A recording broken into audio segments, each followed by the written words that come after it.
Head over to search and then type in disk cleanup, click on it, and then you want to choose which drive that you want to clean. You could also do this for multiple drives. So I'm going to do my C drive, and click on my C drive and then click on OK. Once you're here, you want to select all of these files, and then once you've done that, click on clean up system files.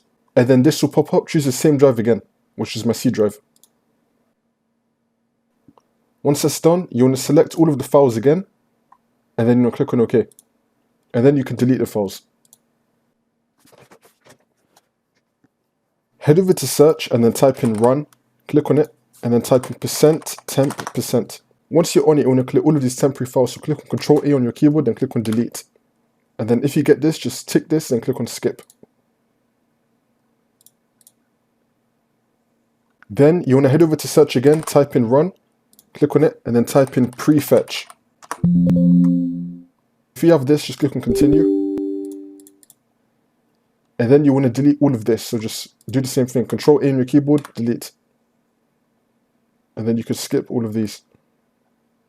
Once you delete both of those files, head over to the recycle bin, right click on it, and then click on empty recycle bin, and then click on yes. Head over to search and then type in CMD, then you want to right click on it and then run as administrator. Click on yes.